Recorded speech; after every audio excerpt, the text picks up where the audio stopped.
শুধু গান নয়, গানের গল্প, সে ডানা মেলে উড়ে যায় অল্প অল্প একদিন, প্রতিদিন একদিন প্রতিদিন।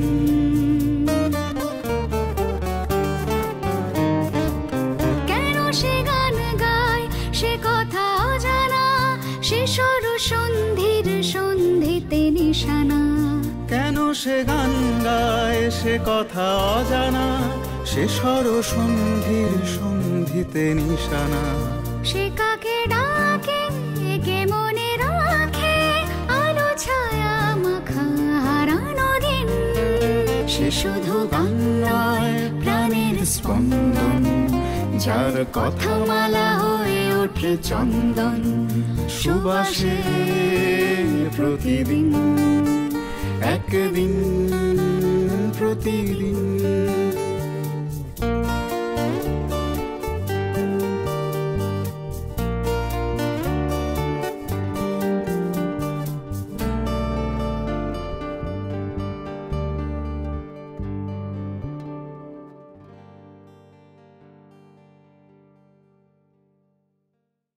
এই প্রসঙ্গ শেষ হবে না।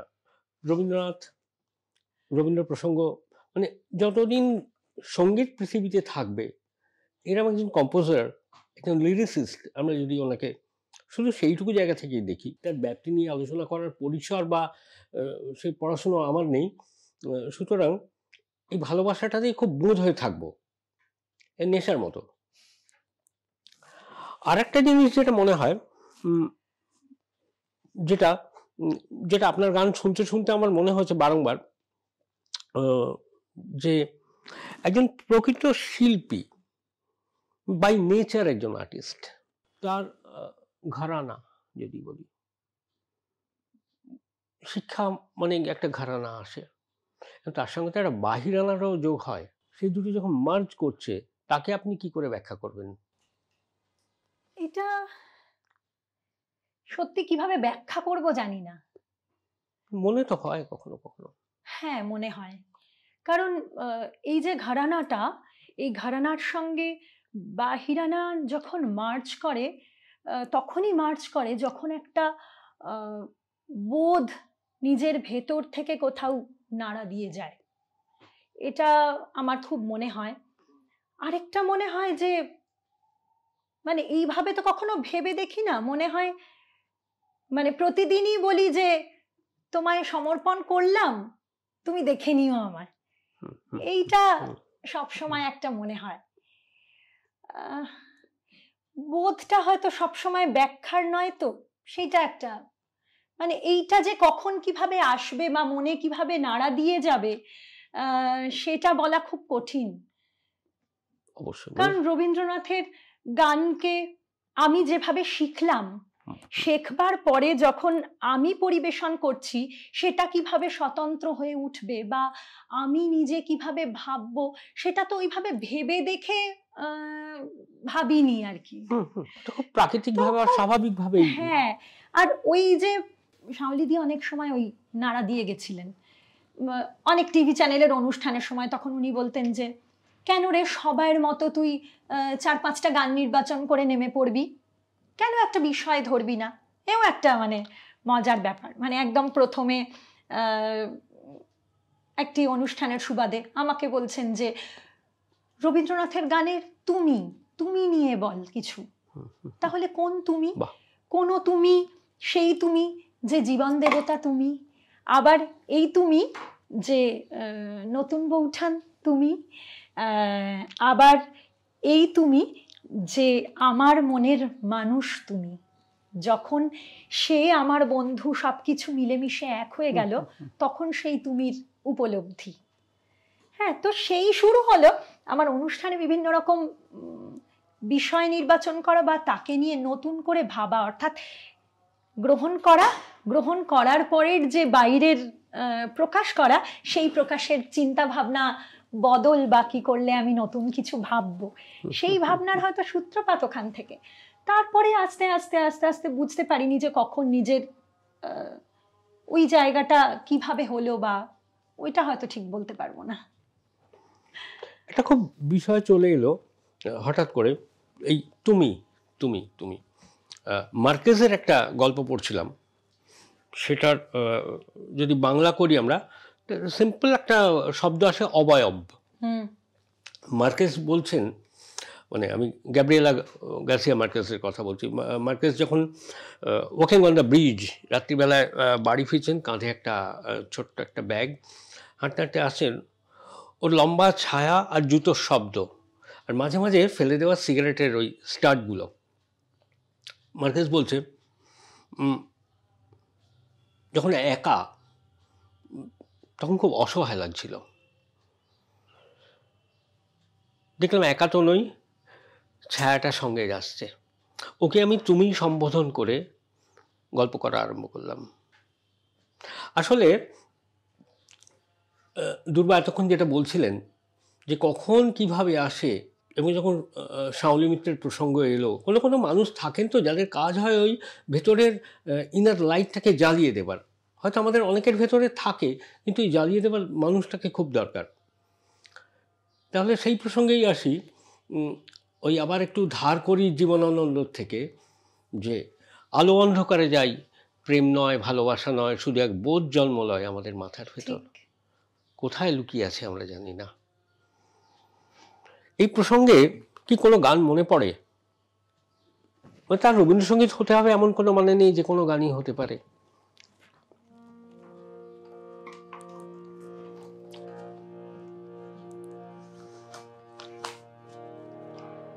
আমার রবীন্দ্রসঙ্গীতই মনে পড়ছে। বেশ।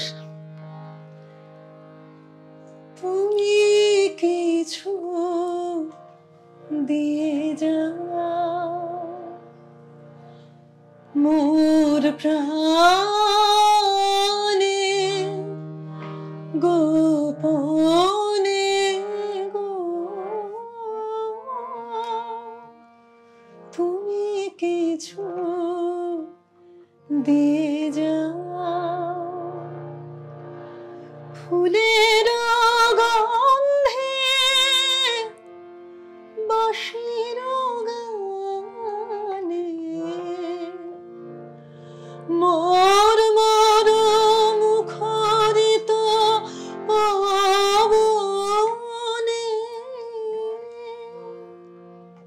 তুমি কিছু দিয়ে যাও, তুমি কিছু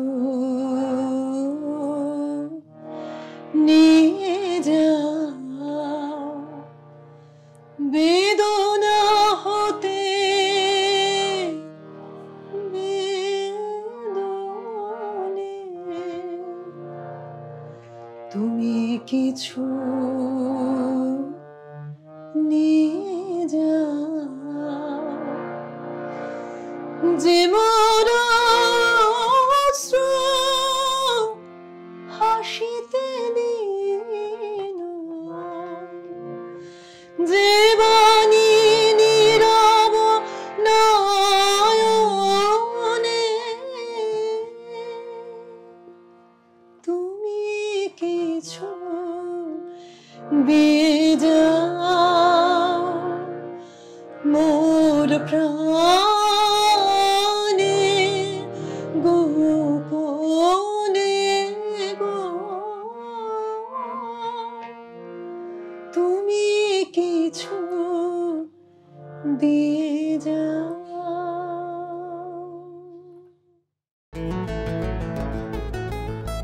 গান গানটি গান গানটি গানটি গান গানটি।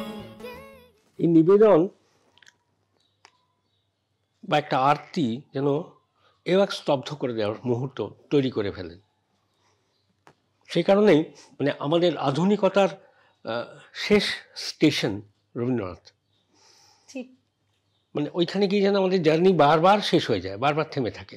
আরেকটা জিনিস আমার খুব মনে হচ্ছিল কদিন ধরে, যে আমিও জীবনে যেমন খুব ভালো কিছু গুরু পেয়েছি, সেটা আমার সৌভাগ্য। তাদের মধ্যে মানে বাঙালি আছেন, অ্যাংলো ইন্ডিয়ান, মহারাষ্ট্রিয়ান। তো সেই ক্ষেত্র থেকে আমার মনে হয়, আমি নিজে অবশ্যই নই, যে গুরুদের অনেক সময় তাদের প্রিয় ছাত্রছাত্রী বা শিষ্য যাই বলি না কেন, তাদের প্রতি একটা এক্সপেকটেশন থাকে। তো সেইটা নিয়ে প্রবলেম হয়নি, কারণ শাস্ত্রীয় সঙ্গীতেও যে দক্ষতায় আমরা দুর্গাকে দেখতে পাই এবং রবীন্দ্রসঙ্গীত, সেটা নিয়ে একটা টানাপোড়েন ছিল। তো তা তো ছিলই, রাইট, তা তো ছিলই। আর যেটা বলছিলাম যে চিন্ময়দি ভেবেছিলেন যে আমার সমস্ত পুরাতনী গান আমি দুর্বাকে দিয়ে যাব, সেই সময় দেখা গেল দুর্বা পুরো রবীন্দ্রসঙ্গীত চর্চার দিকে চলে যাচ্ছে, সেটা ওনার খুবই দুঃখের জায়গা ছিল। কিন্তু পরে মায়াদির সময় হয়তো আমি পুরোপুরি রবীন্দ্রসঙ্গীত চর্চার মধ্যেই আছি, সেই জন্য সেই এক্সপেকটেশনে আমি তার খুব একটা মানে তাকে খুব একটা আঘাত দিইনি আর কি। আর বর্তমানে আমি যার কাছে শিখছি, প্রমিতাদি, তিনি তো তার সর্বত্র বিচরণ, সেই জন্য তিনি খুব এটাকে ইন্ডালজ করেন, মানে সব রকম গান গাওয়া। খুব সম্প্রতি ওনার একটি অনুষ্ঠানে তিনি হিন্দি চলচ্চিত্রের গানে 60-এর দশক থেকে 90-এর দশক পর্যন্ত রবীন্দ্রনাথের সুর কিভাবে হিন্দি চলচ্চিত্রে এসেছেন তাই নিয়ে একটা অনুষ্ঠান করলেন, এবং ঘটনাচক্রে আমাকে গাইতে দিলেন হিন্দি গানগুলি। তো তো সেইগুলো হয়েছে আর কি। বা আমার যেটা হঠাৎ যেটায় আমাকে ঝাঁপিয়ে পড়তে হয়েছিল, সেটা হচ্ছে একটু পাশ্চাত্য সুরের দিকে ঝাঁপিয়ে পড়েছিলাম, প্রথমে কিছুটা জোর করে, তারপরে ভালোবেসে। আমার ইউনিভার্সিটিতে পড়ানোর তাগিদে কিছু রবীন্দ্রনাথের পাশ্চাত্য সুরের যে মূল সুরগুলি, সেগুলো শেখানো হঠাৎ করেই আমার উপরে দায়িত্ব পড়ে যে ওই ব্যাপারটা আমি নেব। এবার তখন আমার সত্যি জানা নেই। আমি এই প্রসঙ্গটায় আসবো, এটা নিয়ে একটা আমার একটা খুব ইন্টারেস্টিং একটা মানে আমার মনে হচ্ছে এটা একটা খুব জানার দরকার আমাদের এবং সকলের সার্বিকভাবে। হ্যাঁ, না বেসিক ব্যাপারটা তো মিউজিকেই থাকা, হ্যাঁ একেবারে 7টা বা 12টা স্বরের মধ্যেই থাকা, সেখানে তো আর কোনো বিভাজনের কোনো জায়গা নেই। কারণ যাকে নিয়ে এত প্রসঙ্গে আমরা বারবার ওনাকে যতই বলছি আপনি থাকুন ওখানে, কিন্তু সেই রবীন্দ্রনাথ ঢুকে পড়ছেন আর কি। ওনাকে না রেখে কোনো তো উপায় নেই, কারণ উনি ওইভাবে এত অ্যাকোমোডেটিভ ছিলেন যে সমস্ত সঙ্গীতকে গ্রহণযোগ্যতা তার মধ্যে ছিল। সেখান থেকেই বোধহয় বাঙালি একটা স্বভাব গড়ে উঠেছে বাঙালির, বিশেষত কলকাতায়। কলকাতা খুব অ্যাকোমোডেটিভ কিন্তু মিউজিকের ক্ষেত্রে, অবশ্যই। মানে সেই অ্যাংলো ইন্ডিয়ান পিরিয়ড থেকে দেখতে গেলে, এবং ঠাকুর বাড়ির ধারা তো আছেই, তার সঙ্গে পুরাতনী ক্লাসিক্যাল মানে সবটাই আর কি। আর সবকিছুই মানে রবীন্দ্রনাথ এমন সুন্দর করে গ্রহণ করেছেন এবং স্বতন্ত্রভাবে তার গানের মধ্যে অ্যাপ্লাই করেছেন যে আমার কিরকম মনে হয় যে রবীন্দ্রনাথের গান যদি ভালো করে গাইতে হয়, বা সেই সাগরেও যদি একটুও নুড়ি কোরানোর চেষ্টাও করা যায়, তাহলে অন্তত এই গানগুলো একটু হলেও শেখা উচিত। হ্যাঁ, প্রত্যেকটা আলাদা জায়গা, তার তো আলাদা বিশাল জগৎ, সেটা তো এক জন্মে হওয়া সম্ভব না। কিন্তু একটুও যদি একটা বিষয় নিয়েও আমরা একটু ভালো করে ভাবতে চাই, আমার মনে হয় বাকি গানগুলো যদি একটু শোনা দেখা, এটাও তো প্রয়োজন আর কি। আর একটা জিনিস, মানে আজকে যেমন মানে এটা তো প্রাত্যহিক জীবনে হয় না, কিন্তু আজকে যখন এই আড্ডাটা এবং এই একটা জানার জায়গা আমাদের তৈরি হচ্ছে, সেইখানে যে মনে হয় যে খেয়াল বা ধ্রুপদ ধামার যে অঙ্গের গান মানুষের কাছে একটু কোথাও দূরত্বে রয়ে গেল, সেই থেকে অনেক বেশি গ্রহণযোগ্য হয়েছে তার পরবর্তী যে ঠুংরি, কাজরি, দাদরা, তারপর গজল, সেখান থেকে আধুনিক গান। সেটা কি লিরিক্সের কারণে, মানে খুব ফিগারেটিভ বলে, যেহেতু আধুনিক গান একটা অবয়ব দেখতে পাওয়া যায়, একটা অবয়ব দেখতে পাওয়া যায়, তাছাড়া সুরের চলন ওই অতটা ভারী সুর এবং ওইটার যে পরিবেশন, এটা নিয়ে তো রবীন্দ্রনাথ নিজেও তার মনে হয়েছে যে অনেক কালোয়াতি আছে কিন্তু অন্তরের ছোঁয়া নেই। হয়তো ওই মানুষের যে রিলেট করতে পারা, গানের সঙ্গে সুরের সঙ্গে যে একাত্ম হয়ে যাওয়া, সেটা উল্টো দিকে যারা শুনছেন এবং যারা পরিবেশন করছেন, ওই মিলিত হওয়ার জায়গাটার তাগিদ হয়তো এইভাবে এগিয়ে নিয়ে গেল, এটা আমার মনে হয়। কারণ যে কারণে আমরা দেখি বহু গান যেমন অনেক সাধারণ মানুষ রবীন্দ্রনাথের গানও শোনেন না এখনো, বহু মানুষ আছে। আমরা যদি ভেবে থাকি যে আপামর জনতা রোজ শুনছে, যখনই কোনো নায়ক নায়িকার মুখে আসছে তখন আমার খুব মনে আছে আমাদের অনেক কম বয়স যখন দাদার কীর্তি সিনেমার একটি গান ভীষণভাবে হিট করলো আর কি, মানে ওই গানটা হওয়ার সময় কেউ কেউ মানে পাড়ায় যখন প্রোগ্রাম হচ্ছে সিটিও দিচ্ছে, চরণও ধরিতে দিও গো আমার, মানে ভাবা যাচ্ছে না আর কি, কিন্তু মানুষের কাছে পৌঁছাচ্ছে। আর শাস্ত্রীয় সঙ্গীত যেমন সিনেমার গানে যেটা ভীষণভাবে ব্যবহার করেছেন শচীন দেব বর্মন, তার আগে খেমচাঁদ প্রকাশ, মদন মোহন, এরা প্রত্যেকে আর কি। তো এরকম কোনো গান মনে পড়ছে হিন্দি সিনেমায় ব্যবহার করা হয়েছিল, মানুষের খুব কাছের গান, কিন্তু আবার তার মধ্যে ক্লাসিক্যাল এলিমেন্টসগুলো রয়েছে, সেই ইনগ্রেডিয়েন্টসগুলো রয়েছে? বহু গান আছে অনেক। এই যে মানে চরণধরিতের পরেই যেটা আমাদের খুব মনে হয় রবীন্দ্রনাথের গানের জন্য, মানে রবীন্দ্রনাথের কিছু গান পপুলার হয়ে গেল, সেটা হচ্ছে আলোর শ্রাবণের ধারার মতো পড়ুক ঝরে। মানে তার আগে কিন্তু শ্রাবণের ধারার মতো পড়ুক ঝরে এত যে পপুলার হয়েছে এমনটা কিন্তু নয়, কিন্তু আলো সিনেমাতে পর থেকে বা এরা সুখের লাগি চাহে প্রেম প্রেম মেলে না গানটা কিন্তু কত আগে থেকে ছোটবেলায় আমরা সাগর সেনের গলায় শুনেছি, বা কিন্তু গানটা কিন্তু এত পপুলার ছিল না, সোয়েটারে রিলিজ করা তখন একেবারে। হ্যাঁ, তো অথচ কত সুন্দর এই যেমন গানের কথা তেমনি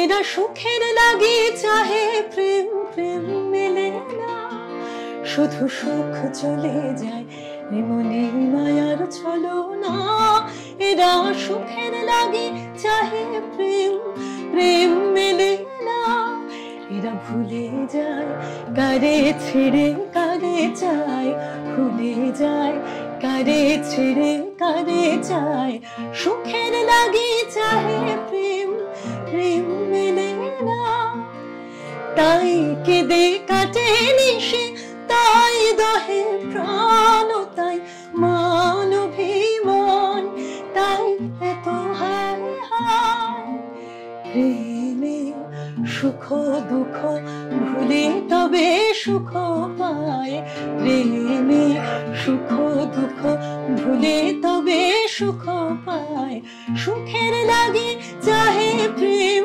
প্রেম মেলে না, শুধু সুখ চলে যায় এমনি মায়ার ছলনা, এরা সুখের লাগে চাহে প্রেম প্রেম মেলে না। অপূর্ব পূর্ব, মানে এটা যখন সেলুলয়েডের সঙ্গে মিশছে তখন কি একটা অদ্ভুত ওই ম্যাজিক রিয়ালিটি তৈরি হয়ে যাচ্ছে তখন, কিন্তু অপূর্ব। অথচ প্রেমে সুখ দুঃখ ভুলে তবে সুখ পায়, অথচ কত সুন্দর মিলেমিশে যাচ্ছে, কোনো মারামারি নেই কিন্তু ওই চলনটার ভেতরে গিয়ে, বা এত কিছু করছি সেটাও মনে হচ্ছে না কোথাও গিয়ে। আচ্ছা, কি অদ্ভুত মনে হয় আমার রবীন্দ্রনাথের এই গানটা শুনে, জাস্ট মানে মনে হচ্ছে যে ঠিক ওয়েস্টার্ন ক্লাসিক্যাল আমরা যেরকম এইটা যাচ্ছে, যে আমাদের এখানেও সলিল চৌধুরীর গানে প্রচুর অ্যাপ্লিকেশন আছে, একটাই গান হচ্ছে তার মধ্যে মনে হচ্ছে একটা ইনভিজিবল একটা অব্লিগেটো লাইন যেন যাচ্ছে কোথায়, ঠিক ঠিক কোথাও একটা অব্লিগেটো লাইন, কোথাও একটা মানে একটা সাইলেন্ট হারমোনি যাচ্ছে, একটাই গান হচ্ছে কিন্তু একটাই ভয়েস হচ্ছে।